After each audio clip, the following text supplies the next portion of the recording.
శ్రీ మహాగణాధిపతయ నమః.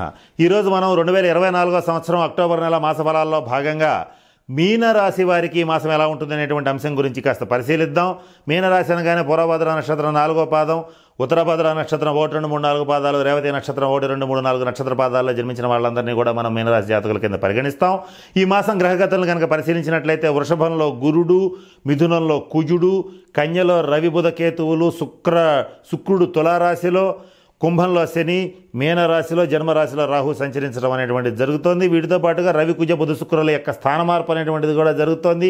ఈ మాసం ప్రత్యేకత ఏంటంటే ప్రథమార్థం ఒక రకంగా ఉంటుంది, ద్వితీయార్థం మరొక రకంగా ఉంటుంది. ద్వితీయార్థంలో రవి కుజులు నీచ స్థానాల్లో ప్రవేశించి సంచరించడం అనేటువంటిది కూడా ప్రధానమైనటువంటి ఫలితాలను నిర్దేశిస్తోంది. ఈ గ్రహగతులను కనుక పరిశీలించి చూసినట్లయితే మీనరాశి వారికి శుభాశుభ మిశ్రమంగా ఉంటుంది. అయితే ఇక్కడ శుభాశుభ మిశ్రమం అంటే ఏంటి? కొన్ని రంగాల వాళ్ళకి కొన్ని విషయాల్లో చాలా అద్భుతంగా ఉంటుంది, కానీ కొన్ని రంగాల వాళ్ళు మాత్రం చాలా జాగ్రత్తలు తీసుకోవాలి. వీటికి తోడుగా ఈ మాసం కొంత ఏలినాటి శని ప్రభావం కూడా బలంగా ఏర్పడబోతోంది. కనుక వీటి రీత్యా మీనరాశి వాళ్ళు ఏ రకమైనటువంటి పరిహారాలు చేసుకోవాలి, ఏ గ్రహాలకు పరిహారాలు చేసుకోవాలి అనేటువంటిది ఈ వీడియో చివరిలో మీకు నేను తెలియచేస్తాను. ఈ మీనరాశి వాళ్ళు మరిన్ని శుభ ఫలితాలు పొందడం కోసం, ఈ మాసం ఎదురయ్యేటువంటి ఇబ్బందుల్ని సమూలంగా నిర్మూలించుకోవడం కోసం గురు, శని, రవి, కుజులకు సంబంధించినటువంటి శాంతి పరిహార క్రియలను జరిపించుకోవాలి. కనుక ఈ పరిహార క్రియలను జరిపించుకునేటట్లయితే ఈ సులభమైనటువంటి పరిహారాలను కానీ చేసుకోగలిగితే, గట్టి పరిహారాలను కనుక చేసుకోగలిగితే ఈ మాసం మీనరాశి వాళ్ళు అద్భుతమైన శుభ ఫలితాలను సాధించగలుగుతారు. ఇకపోతే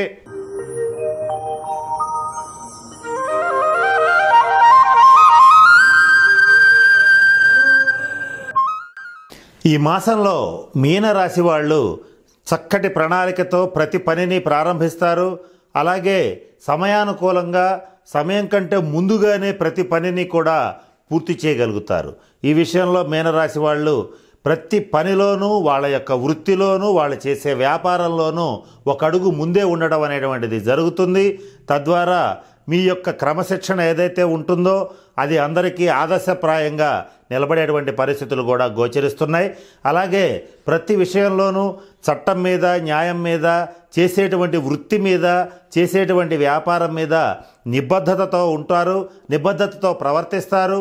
వాటిని అతిక్రమించి ఏనాడు పని చేయాలనేటువంటి ఆలోచనను కూడా మనసులోకి తీసుకురాకుండా చక్కగా కృషి చేసి మీదైనటువంటి విజయ పరంపరను కొనసాగింపజేసేటువంటి అవకాశాలు, గ్రహగతులు పుష్కలంగా గోచరిస్తున్నాయి. ఈ మాసంలో మీకు ఎటువంటి ప్రతికూల పరిస్థితులు వచ్చినా కూడా దైవ బలంతో, దైవానుగ్రహంతో వాటిని సునాయాసంగా దాటగలుగుతారు. జీవిత భాగస్వామి మాటకి విలువిస్తారు. అలాగే తరచుగా ప్రయాణాలు చేయవలసినటువంటి పరిస్థితులు వస్తాయి. ప్రతి ప్రయాణము కూడా విజయవంతంగా పూర్తవుతుంది. ఇటువంటి మంచి పరిస్థితులు గోచరిస్తున్నాయి. తల్లిదండ్రులతో లేదా తల్లిదండ్రుల యొక్క బంధువులతో లేదా మీ యొక్క బంధువులతో కొద్దిపాటి భేదాభిప్రాయాలు రావడం అనేటువంటిది జరుగుతుంది. మరి ముఖ్యంగా తల్లిదండ్రులతో వాగ్వివాదాలు పెరిగే అవకాశాలు పుష్కలంగా గోచరిస్తున్నాయి. తల్లిదండ్రుల యొక్క ఆరోగ్యం విషయంలో కొంచెం జాగ్రత్త వహించాలి. వీళ్ళల్లో ఒకళ్ళ ఆరోగ్యం అనేటువంటిది దెబ్బతినే అవకాశాలు ఉన్నాయి. ఇలా జరిగినప్పుడు వెంటనే వైద్య సదుపాయాన్ని అందించండి. తగినటువంటి చర్యలు తీసుకోవటం ఏమాత్రం ఆలస్యం చేయకుండా చేయటం అనేటువంటిది మీనరాశి వాళ్ళకి ముఖ్యంగా చెప్పదగిన సూచన. ప్రతి విషయాన్ని మనసు దాకా తీసుకువెళ్ళవద్దు, ఊహాలోకాల్లో విహరించవద్దు. ప్రతిదీ కూడా ప్రాక్టికల్గా ఆలోచించండి. నిజాన్ని నిజంగా చూడటం అలవాటు చేసుకునేటట్లయితే మరిన్ని శుభ ఫలితాలని సంపాదించగలుగుతారు. ఇకపోతే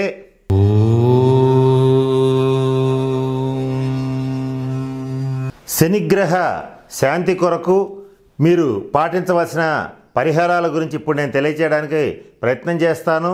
కలియుగంలో ఏలినాటి శని, అష్టమ శని, అర్ధాష్టమ శని, జన్మశని, శని మహర్దశ, అలాగే గోచార రీత్యా జరుగుతున్నటువంటి శని బాధల రీత్యా తప్పించుకోవటానికి అనేక పరిహారాలని మన మహర్షులు తెలియజేయడం జరిగింది.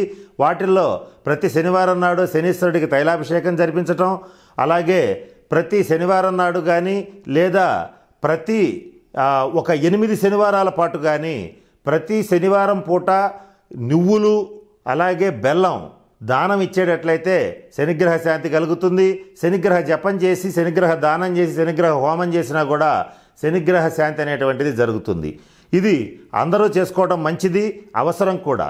అయితే ఇక్కడ చేసుకోలేనటువంటి వాళ్ళు ఇంట్లో చేసుకోగలిగినటువంటి వాళ్ళు కొన్ని పరిహారాలు కొంతమందికి బయటికి వెళ్ళే అవకాశం ఉండదు, కొన్ని ఇబ్బందులు కూడా ఉంటాయి. కనుక వాళ్ళు చేయవలసిన సులభమైనటువంటి పరిహారాలు కూడా ఇప్పుడు మీకు నేను తెలియచేస్తాను.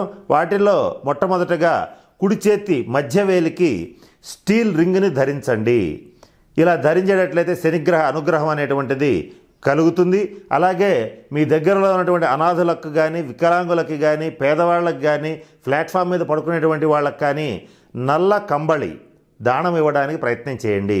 ఇలా ఒకళ్ళకైనా ఇవ్వచ్చు, లేదా కనీసం 8 మందికైనా ఇవ్వచ్చు. అది మీ యొక్క ఆర్థిక స్తోమతను బట్టి చేయండి. అలాగే కాకులకి ఆహారం పెట్టండి. ప్రతినిత్యం కాకులకు ఆహారం పెట్టినా కూడా శనీశ్వరుడి వాహనం కాకి, అలాగే కాకికి ఆహారం పెట్టినా తప్పనిసరిగా శనిగ్రహ శాంతి కలుగుతుంది. వీటిల్లో నేను చెప్పిన వాటిల్లో ఏ రకమైన పరిహారాలు చేసుకున్నా కూడా సంపూర్ణ శని యొక్క అనుగ్రహం కలుగుతుంది. అది కలిగిందంటే కలియుగంలో ఏ వ్యక్తికి ఎదురుండదు. 9 గ్రహాలు ఇచ్చేటువంటి దుష్పరిణామాలను కూడా సునాయాసంగా శనీశ్వరుడు ఆపగలుగుతాడు.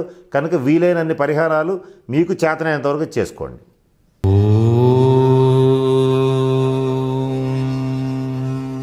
గురుగ్రహ అనుగ్రహం కోసం ఇప్పుడు మీరు పాటించవలసినటువంటి పరిహారాల గురించి ఇప్పుడు నేను తెలియజేయడానికి ప్రయత్నం చేస్తాను. వాటిల్లో మొదటిగా మీరు మీ దగ్గరలో ఉన్నటువంటి శివాలయంలో గురుగ్రహానికి జపం చేయించి శనగలను గనక దానం ఇచ్చేటట్లయితే గురుగ్రహ అనుగ్రహం అనేటువంటిది జరుగుతుంది. ఇది మీరు మీ దగ్గరలో ఉన్నటువంటి శివాలయంలో చేయాలి తప్పితే ఇంట్లో చేసుకోవడానికి పరిహారం పనికిరాదు, అలా చేయకూడదు. కనుక మీరుగా మీ ఇంట్లో మీ సొంతగా చేసుకోవడానికి ఉపయోగపడేటువంటి పరిహారాలను కూడా ఇప్పుడు మీకు నేను తెలియచేయడానికి ప్రయత్నం చేస్తాను. వాటిల్లో మీకు చేతనైనది పాటించండి, మీకు అవకాశం ఉన్నంత వరకు ఈ పరిహారాలు పాటించండి. వాటిలో మొట్టమొదటిది ఏంటంటే, మీరు మీ నుదుటిన ప్రతినిత్యం పసుపుతో తిలకాన్ని ధరించండి, లేదా పసుపుని బొట్టుగా పెట్టుకోండి. అది బాగోదు అని కనుక మీరు ఫీల్ అయితే మొట్టమొదట పసుపు పెట్టుకుని తర్వాత కుంకాన్ని ధరించేటట్లయితే గురుగ్రహ అనుగ్రహం అనేటువంటిది కలుగుతుంది. అలాగే మీకు తోచినటువంటి వ్యక్తులు అర్హులైనటువంటి వాళ్ళకి, మరి ముఖ్యంగా బ్రాహ్మణులకి బెల్లము, శనగలు దానం చేయండి. శక్తి ఉన్నవాళ్ళు బంగారం దానం చేసినా కూడా ఖచ్చితంగా గురుగ్రహ శాంతి అనేటువంటిది తప్పనిసరిగా వస్తుంది. అలాగే మీకు అవకాశం ఉంటే రావి చెట్టుకి నీరు పోసి ప్రదక్షిణాలు చేసినా కూడా గురువు యొక్క సంపూర్ణ అనుగ్రహం అనేటువంటిది లభిస్తుంది. బ్రాహ్మణులకు, సాధువులకు, మీ కుల పురోహితుడికి, మీ ఇంటి పురోహితుడు ఎవరైతే ఉంటారో వాళ్ళందరినీ కూడా చక్కగా సత్కరించండి. వాళ్ళకి కావలసినటువంటివి మీరు చేయగలిగితే గురువు యొక్క సంపూర్ణ అనుగ్రహం అనేటువంటిది తప్పనిసరిగా లభిస్తుంది.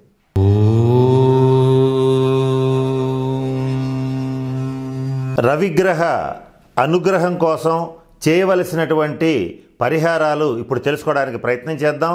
ఇక్కడ రవిగ్రహానికి జపం చేయించి గోధుమలు దానం ఇచ్చేటట్లయితే తప్పనిసరిగా తగిన శాంతి జరుగుతుంది. ఇది మీ దగ్గరలో ఉన్నటువంటి శివాలయంలో మాత్రమే చేయాలి, ఇంట్లో చేయడానికి పనికిరాదు. అయితే మీరు మీ ఇంట్లో మీకు స్వంతగా చేసుకోదగినటువంటి పరిహారాల గురించి కూడా ఇప్పుడు మీకు నేను తెలియచేయడానికి ప్రయత్నం చేస్తాను. ప్రతి ఆదివారం నాడు గోసేవ చేయండి, గోవులకు తగినటువంటి ఆహారాన్ని అందించండి.